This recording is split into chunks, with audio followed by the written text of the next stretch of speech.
I'm Michael Belfiore with partyof4blog.com, and I have the pleasure of talking with Brooks Palmer, who's the author of Clutter Busting, Letting Go of What's Holding You Back.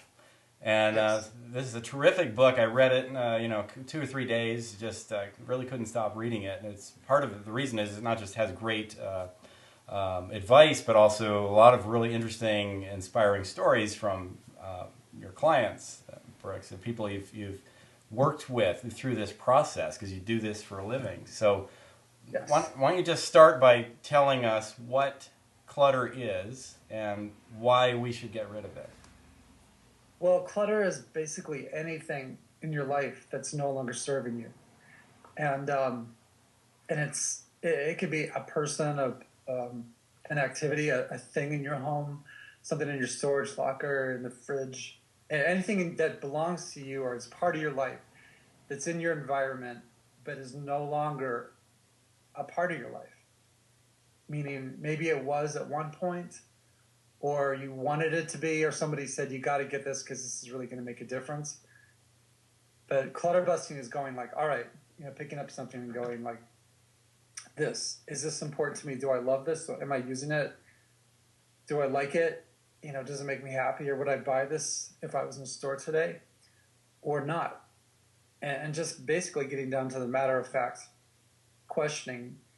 And the main reason is because the presence of things in our life that aren't serving us have a way of disrupting the things that are.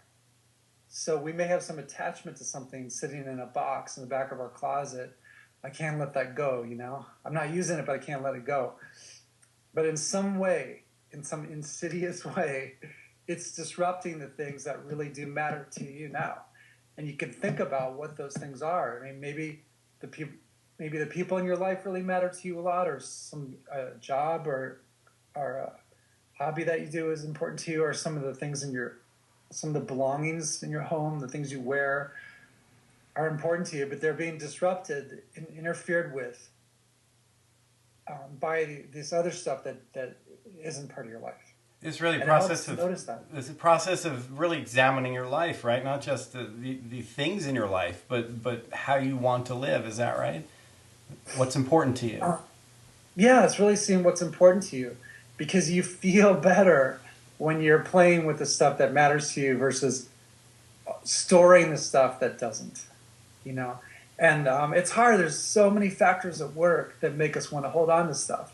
There's the ads that made us want to buy something, like you need this, and everybody's really happy in the ad, and there's beautiful music, and it's like, well, of course I need that, And we've been indoctrinated since we were little babies with advertising and people that love advertising saying you got to use this. So we believe it. We need things to be happy. So there's that factor. When we go to stores and we shop, people are so nice to us, and it feels like we're wanted. So we associate being wanted with these things, and then there's the memories about the stuff, and we feel like if we hang on to this, or actually if we let this go, we're going to lose the memories, and which is really, we think we're going to lose the joys that we associate with it. That's the part that really worked for me in this process, because one of the things that really struck me early on in your book, I was reading it, and it said, you are in the process of busting clutter right now. And I thought, well, no, I'm not. I'm actually sitting here reading this book. But what I found was, when I put the book down, was you had taken me through a process of decluttering my mind, or clutter busting my mind, so that then I could then approach this process of letting go of these things. It was the first time I had consciously connected memories and feelings with physical objects in my surroundings. And then once I was able to consciously do that, then I could let the physical object go. And it was a wonderful feeling. It's great. Yeah, that's great. And yeah, it helps to have that understanding of what's really going on, rather than feeling, I know I should get rid of this, I don't want to, I'm just going to make myself get rid of it.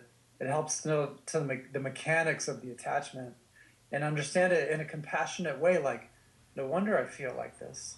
I think I'll do myself a favor and let this go. The compassion, it seems really important for yourself, right? As you go through this process, you talk of giving yourself time, drinking lots of water, you say. Because I've had the approach where I've tried to just, okay, I'm just going to get rid of this and just really make myself get rid of something, but I still really haven't. It's even though it's physically out of my life, I still think about it. In fact, I've had actually had the experience of buying back something on eBay after I let it go, because I didn't go through that mental or emotional process first. And that's really what's different about this book than I've seen other books in this genre. Well, I think it helps to be kind to yourself in this process and in any part of your life. I mean, in the same way you would be kind to somebody if you saw that they were hurt in some way or having a difficult time. It's that same compassion, but for yourself. And it's actually okay to do that.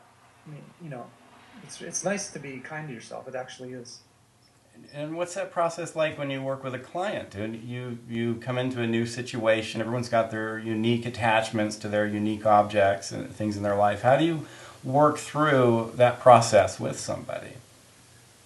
Well, I take a tour of their place, and I kind of joke with them, and I keep it really light. You know, they tend to be very intense and stressed when I get there. And I think they're worried that I'm going to come in and go, you got to get rid of this, you got to get rid of that. Why do you have this? Are you crazy? You know? Yeah. And they're already thinking that in their heads, probably. You know, so I just want to calm them down and just be really relaxed, and then just pick up. You know, find the area that bothers them the worst, and then start picking up items in that area and going like, you know, do you like this?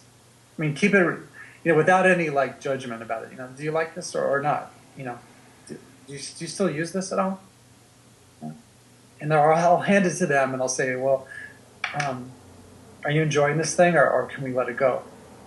And by reducing the amount of words and keeping it simple, that turbulence that they're feeling in their mind and in their heart settles down.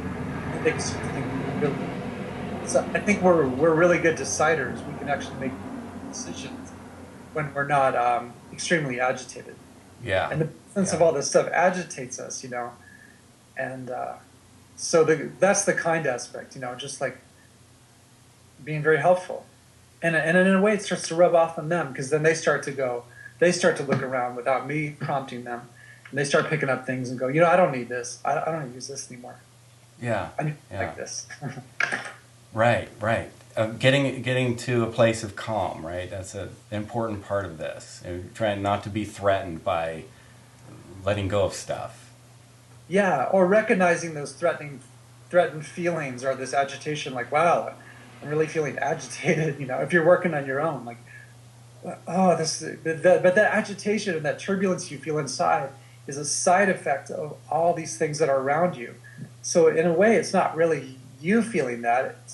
It's like if you were in a room with 1,000 people and they were all angry, it would feel really stressful in there. And that's kind of what it's like to be in a room with a lot of clutter. And so you can recognize, this isn't me. I'm being stimulated in this way by my stuff. So I really want to go through my stuff so I don't feel this anymore, because I really want to have peace of mind. And having that wherewithal actually helps you to think clearly and make some good decisions. Just in general, too, right? Not just about what to get rid of, but in your life in general. If you don't have all these distractions and things in your living space. The rest of your life, and that's great, because it's nice to feel at home and in your home and in your life.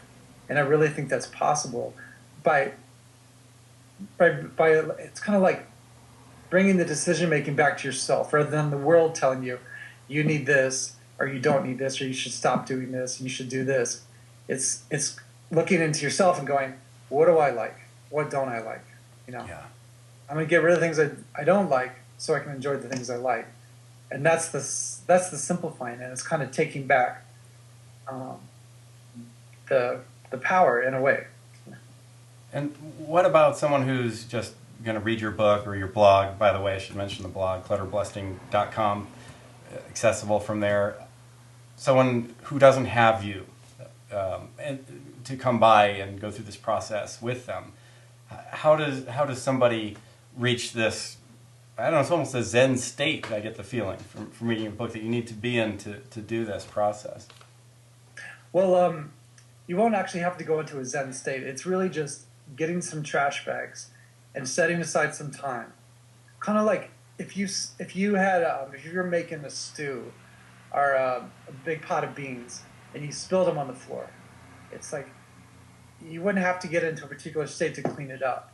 You just go like, there's soup all over the floor. This is a pain in the ass. I'm gonna have to clean it up, and you clean it up. And in the same way, there's stuff spilled throughout your house. This stuff is like trash, and it just hasn't been looked at in a while. So it's there and it needs your attention.